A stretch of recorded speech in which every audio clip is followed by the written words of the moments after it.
Hey, what's up? Today what up, buddy? Looks like we're yeah. We're hanging out with everyone's favorite skate pirate. Dude. What's up, Kev? Yeah. I'm excited. We're gonna go see Jake today.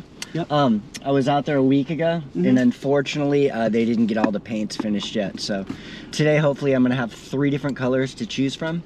I've been skating with you for years, right? Yeah. You know I'm in the cars and all that. Yes. But just recently, you reached out to me out of nowhere, out of like we'd Where be did this come skating from? one day, and then like the next day, you're like, "Hey, Bucky, can you help me with this car?" Weirdest thing, right? Yeah.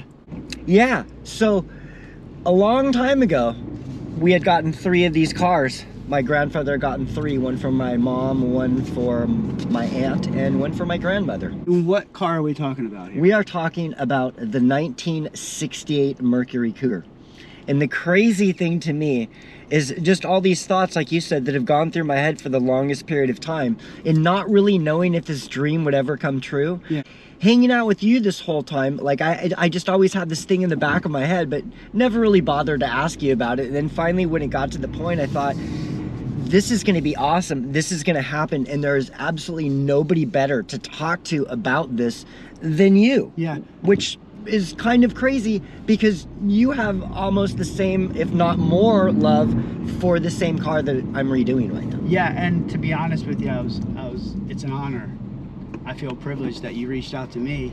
That's crazy to me. And of course, I reached out to my people. You wanted a paint job.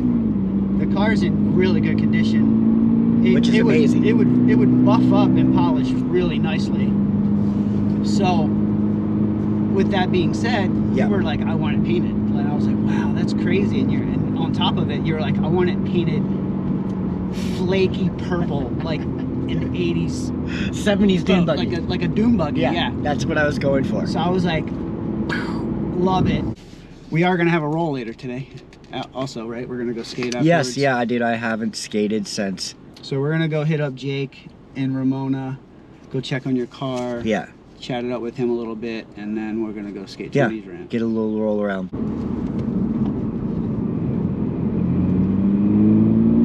It's way more fun driving with you.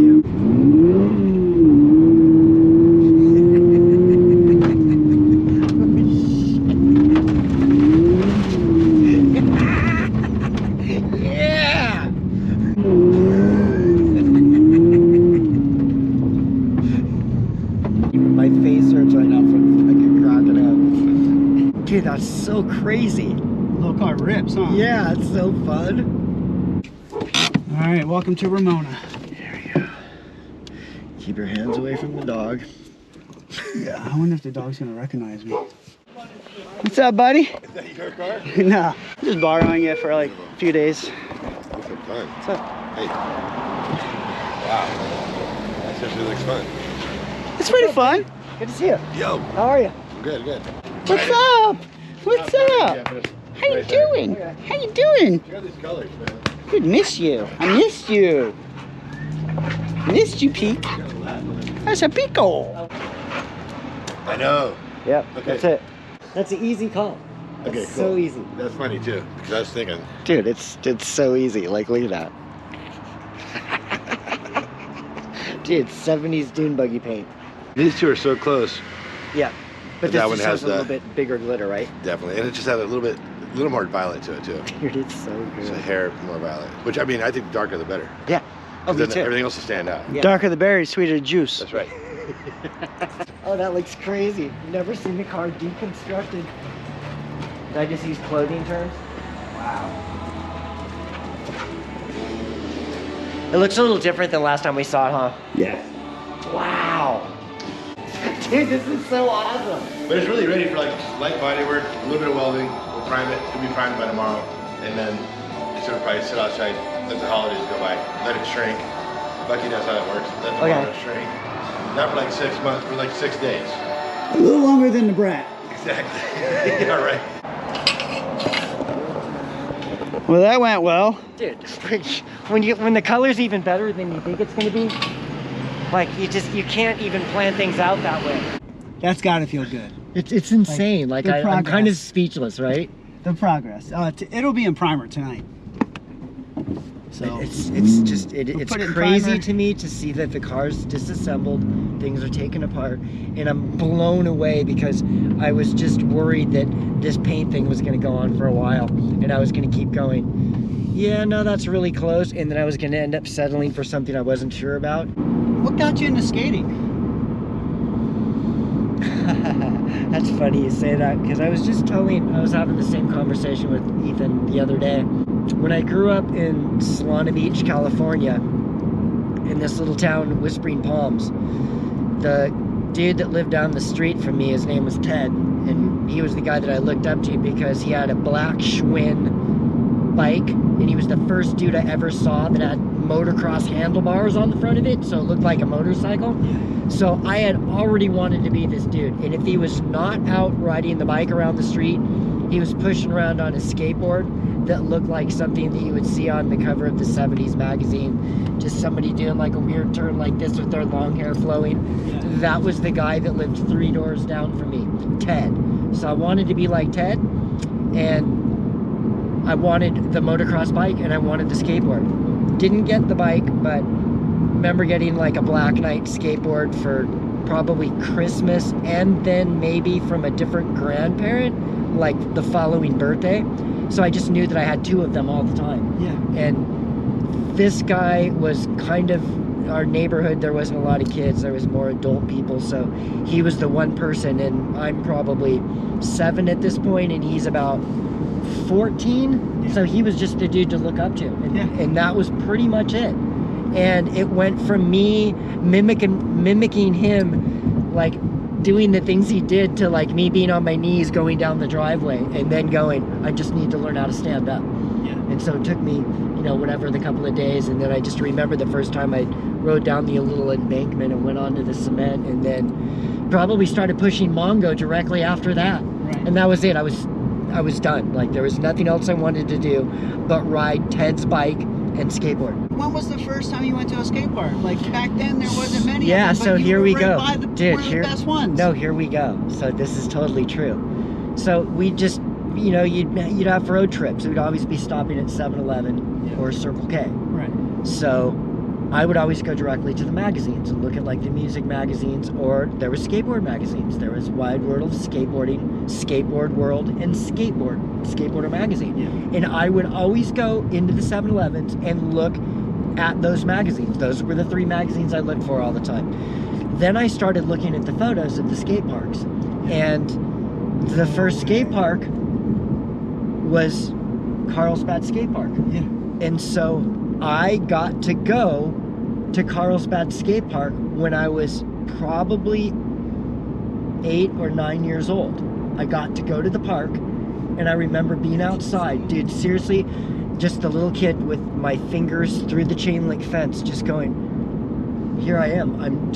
I stood outside for at least 45 minutes. You're living the magazine at this point. Dude, this is insane. But I'm pretty positive that Jay Adams was there that day, like carving through the little bowl that I wanted to learn how to ride, and it took me at least 40 minutes to go into the park, and then I went and did what they did, which was stand on the thing and just kind of carve, and just went and probably made it halfway down, and then didn't really understand the transition. I had to run out of something, but just kept going back up and up. And I would watch these guys, and they go a little higher on the wall every time, and the bowl at the end was huge, but realistically now I'm pretty sure it might have been 6 feet deep. Yeah.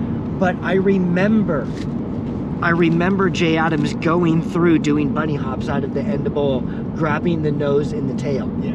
Like, and there was, that's awesome. Yeah, I mean, that was the very first skate park, and I was going there at least once a week. First skate park? Yes. In the United States, correct? First skate park in the world, as far as we know. Yeah. As far as we know. So that was it, and as soon as I got into the skate park, that just changed everything. That's all I ever wanted to do. Like, I would leave, I would get home, and it was just, let's go to the skate park, let's go to the skate park. And so during this time, I still had this friend Ted. He's not going to the skate parks. Really? So I had somehow managed to bypass that and started to meet other friends. Like I had other friends from school, which this is funny too. I had 2 friends I went to school with that didn't skate, but their older brothers did. So now I'm going to school and I'm like 10, 11 years old, but I'm friends with that are 17 years old and drive. So the next thing I know, I think the second skate park I got to go to with was one of my friends. I just came home, my mom and dad weren't even home. So I just got in the car and went from him. I got in trouble because there was no cell phone. I couldn't call anybody. I didn't know. I just knew that he goes, we're going to Home Avenue today. And I go, I'm going with you. And I went there. So that was like the second skate park I got to go to. And then it just kind of went from there. You know how it was. You went to the park. Maybe you met somebody. They might be going the next weekend. The funny thing was is I couldn't get my mom to take me as much as I could get my friends' brothers and stuff. And then that just became all that I wanted to do. Right. I wanted to miss anything else that had to happen because I wanted to go. And then crazy things, dude. Like I could show you like the ditch that I grew up in skating. Yeah, like it's still there. Mine's still there too. Like in Rancho Santa Fe, it's still there. In the hills, like if my mom didn't pick me up at school, I would run home to get my skateboard and then butt board all the way down to Del Mar Skate Park and pretty much go through a pair of vans like once a week because I would sit down and go through like half of the salt. Yeah. I mean, and vans were only $7 at this time. Right. Like, so that was kind of like, and I don't know what happened in the in-between time from now until then, but it was just that magical that this moment happened. This I feel like the only is. thing that's happened is we got a little bit more gray. Yeah. And it takes a little bit longer to get it going. Yeah, But to other warm than up that, and stuff. I don't think much has changed since I was 12. Yeah, that's pretty crazy, right? Yeah. Like I'm coming up on 56 and I was skateboarding at 8. So that's pretty crazy. It's like 47 years. That's You grew up in such a cool time of skateboarding.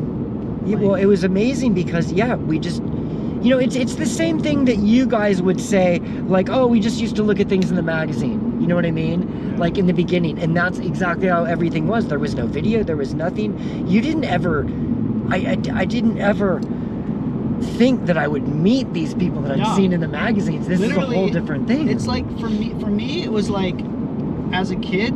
Yeah. I watched cartoons. I watched the Justice League. I saw the superheroes. I loved them all. Yes. To me, in real life, you guys were my Justice League. Like you, Tony, Jeff Kendall, Steve Caballero, McGill. McGill was the first pro I ever met, and he was the freaking coolest dude ever. See, that makes me happy. Like that is an awesome story. I did not feel the same way meeting Well, that was Ted. You had Ted. Yeah. I didn't have Ted. Yeah. Well, no. I mean, Ted, I mean, like, in a good thing, but in meeting dudes later on without bringing up names, because Tony and I had this conversation, I feel like there were certain people that were not welcoming us into, hey, you are the little ones coming up. We should help you guys out. And, like, maybe we can help you get to a level quicker by the mistakes that we've learned. There was none. I felt like the camaraderie was not the same during that time, which was kind of saddened to me because I would see some of these guys in the magazine and then end up meeting them and riding with them, and they were exactly the opposite of who I thought they were going to be. Right. They were stuck-up assholes. Right. That didn't want they didn't want anybody coming in on their little private thing. Yeah, my wave.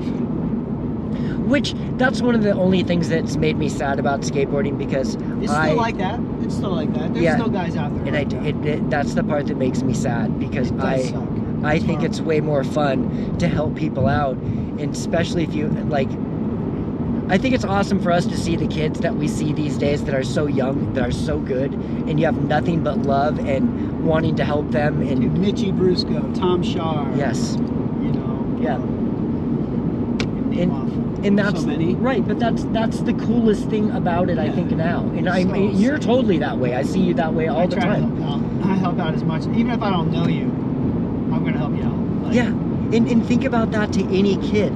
They're like, Bucky just helped me learn something. He acknowledged me. Like, he spent time with me, and they're never ever gonna forget that.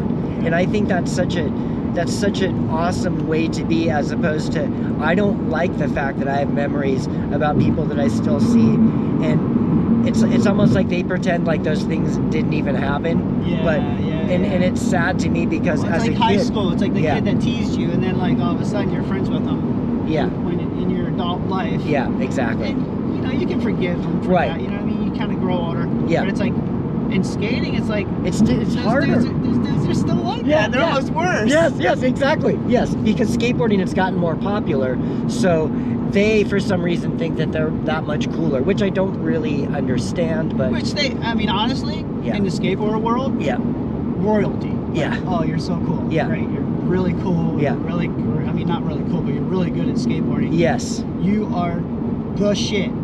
Yeah. But like, we're in the grocery store, dude. Yeah. Or we're at the gas station. Yeah. Like, Nobody cares. What's that doing for you now? Nobody cares. Yeah. Exactly. You grew up with Tony skating, didn't you? Like, where did you meet Tony? I can tell you exactly what was going on. We were in the pro shop at Colton Skate Park. The Adolescents were playing because it was on repeat all the time. Yeah. And we were up there, I believe it was for an ASPO contest. And amateur contest? Yep, amateur contest. And we ended up just hanging out together because we were like two of the littlest scrawny kids there. Same division-ish? Yeah, I think Tony's, I think he was on Oasis at that time, and I was on the Del Mar skate park team that time. And we just ended up like riding what our favorite thing was, which was called the little snake run up at the top of Colton. And then I just remember us going inside, and like he got taquitos and he offered me a taquito. And for some reason, who I went up with that day wanted to leave early or something. I think I wanted to stay. And at that time, Tony Staab's just like, hey, why don't you just come home with us? And so I think that day of us spending the day together, and then me getting a ride home with his dad, it just pretty much cemented us in our friendship. And like, I like hanging out with him, he likes hanging out with me. That was around the summer of '79. So what is your original memory of like, I'm gonna skateboard now? Like, where did your first skateboard come from? There was a time when I was like heavy in the BMX riding, like dirt jumping, and all that, like riding tracks and stuff. Okay, so are you? I was probably 12, 11. The bike that got stolen, that got me started skateboarding. Yeah. I was playing badminton in my aunt's backyard. Yes. And I saw this little kid creep around the corner, just kind of checking us out, playing. Yeah. And she lived in a duplex, which there's one house above another house. Yep. And we didn't think anything of it. We were just like, oh, maybe it's a neighborhood kid just checking us out. Yeah. I go to get my bike from her basement. Yeah. And my bike's gone. What? So, and my uncle lived down the road, and that's where I was staying. So I rode the bike back and forth. Okay. So we go looking for the kid that stole my bike. I had a good idea of who it was. Idea of what he looked like. Yeah. And we passed this guy that was weed whacking his yard, and I go, hey, did you see this so-and-so kid drive right past you on a bike? He was like, yeah, you just missed him by like 2 minutes. No. So we went chasing after him in the car and everything, and we never found him. And Christmas was right around the corner, and I was like, you know what? I want a skateboard for Christmas. Like, what got in your head? Like, I don't want another bike this time. Like, maybe I'll try something easier. Didn't want another bike. Skateboarding was kind of the thing at the time. Okay, so it was starting to happen. There's videos going around of like the Bones Brigade show. So you've already seen the Bones Brigade show, and you're like, okay, this is what I want to do. Yeah, so I started like, actually the bike shop was a skate shop as well, so they had skateboards there, and my best friend at the time, Chico, was getting a skateboard as well. Okay. And he actually got his before me, so I started like kind of sharing his. Okay. I would like run behind him, and when we go skate somewhere, I would like share his board, and we learned like rock slides on parking curbs and stuff like that. Awesome. So I didn't have a skateboard at first. I just borrowed Chico's. Yeah. Dude, that's awesome. And then Christmas, I got a pink Steve Caballero. That's what you got. That was your first board. Yeah, pink Steve Caballero with pink PAL 3 wheels, I think they are called. Wow. PAL 3 wheels. Yeah. And I could have got Indies or Trackers, but I decided to get the generic pink trucks. Well, I don't even know what those are. That's awesome. So you just got generic ones. Yeah, I just got generic trucks because they were pink. Yeah. Pink trucks, pink wheels, yellow yellow rails, Okay. yellow skid plate. So your board is fully decked out from the skate shop. Like you had all the I bells had a and bird. whistles at the time. I had a I think I had a pink bird. You did? I didn't have a yellow one. Okay. Oh my gosh, that's so rad. I don't think anyone out there knows what a bird is. I want to know what were the pink generic trucks? Speaking of color, Yeah. what got you into being so All the colors? vibrant? Yeah, it was just 80s because 80s always had, I was always attracted to purple. Yeah. So from Bones Wheels onwards, you know? Yeah. And used to be able to get purple ProTech helmets. So Yeah. I had a purple helmet as soon as I could have a purple helmet. This is probably one of the craziest things, but it was really Stacey Peralta telling me in the beginning of my skateboarding career that you need to figure something out. You either need to be the best, you need to come up with some sort of an image, or you need to be somebody that the photographers like. Those are the three choices that Stacey Peralta was well ahead of his time. Yes, and gave me those choices of what I was supposed to do. Now, this is ridiculous too, but my first Powell ad was me in an alley sitting next to a garbage can with my board broken and my hand in my hair like this with my bangs hanging down. Oh, yeah. Well, that ended up being my image. And I was like, so it was a completely That's insane. unplanned thing. Like, I had started growing my bangs out because I wanted to look like the guy from Flock of Seagulls. Immediately after that, I wanted to look like Ian from the Colts. So everything that I did was just following bands at the time. You know what I mean? And then I would just pick something I like from one band, something I like from the other. And that was it. Like but we all got something from somebody, and those were where my things came from. It's time to rip. There's a couple people I here. don't even know the last time I skated it.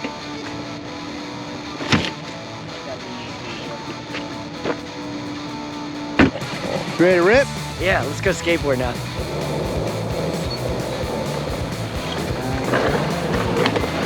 Yes, skateboard. It's been a while.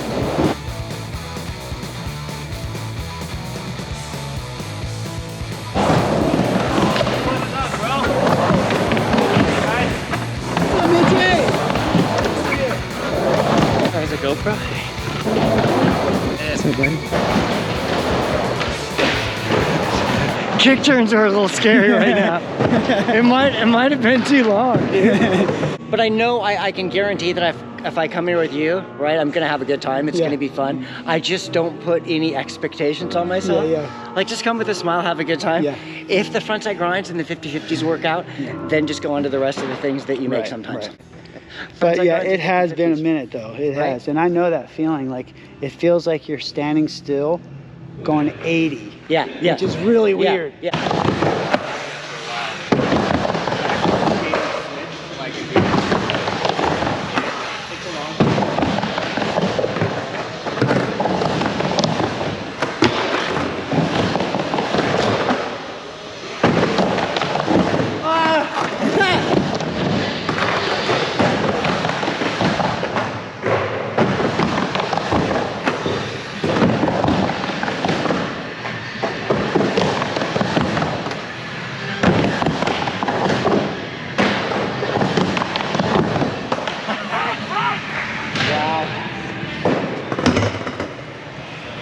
I'm going by a little muscle memory right now.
did you notice Mitchie skating switch today? Yeah. I almost feel like you were one of the first people that I know of to take tricks to fakie and maybe even switch as well. You did blunt to fakie, which is one of the most technical, scariest tricks, way ahead of its time. All I can say is Eddie Radke beat me at a Del Mar contest doing it 180. Okay. So I went home and I was like, I'm going home and I'm going to learn how to come backwards in on that. Okay, so that's the story there. Yes, that was it, right there. I feel like I'm pretty correct on saying that you were one of the first guys to go tech, fakie, and switch. I think you were doing switch stance, axle stalls well before anyone was calling it switch. Yeah, because there was no switch then. It was just, everything was fakie, right? So you just drop it backwards. And lots of people didn't want to go backwards, and then I wanted to figure out more backwards things to get more speed for fakie ollies and cable aerials to be able to go higher. Yeah. So I was always, I was always looking for something different. So you like were that. dropping in switch? Yeah, I was dropping in switch.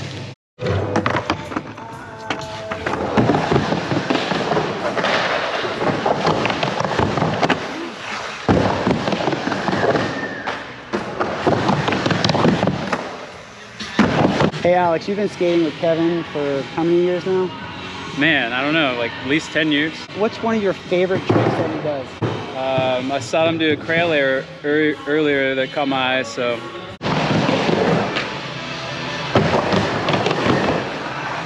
Yeah!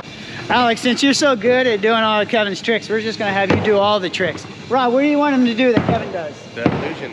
The illusion? All right, Alex. Illusion.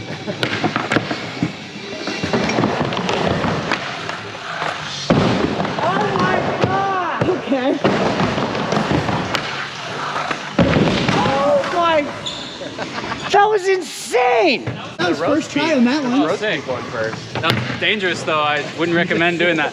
Since Alex is still alive, I've always loved Kevin's mute blunts to fakie. Oh yeah, all right. Remember those? Yeah.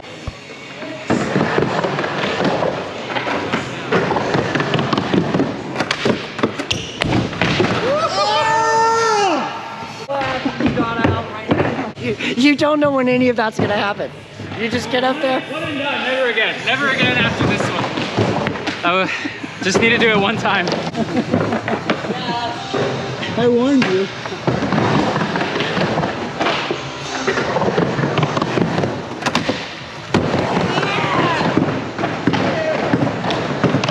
That was easier than it seemed like it was gonna be. That was so awesome. What trick do you love with Kevin's? You gotta do a backside ollie.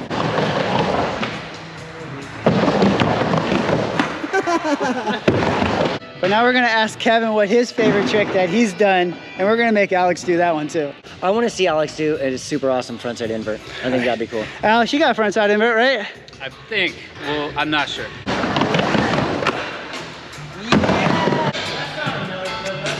I mean, since I barely skated today, is there any requests you'd like to see from me before I take these beautiful boneless pads off and my ProTech helmet? I want to see frontside invert Yeah. to Andrick to fakie to switch frontside invert. Okay. That's what I want to see. Keep it rolling. Ready?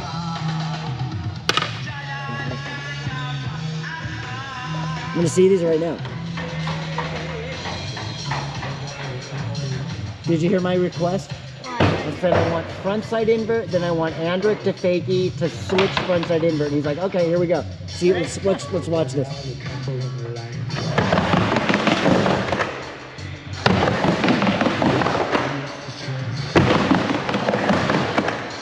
Oh my! There they are.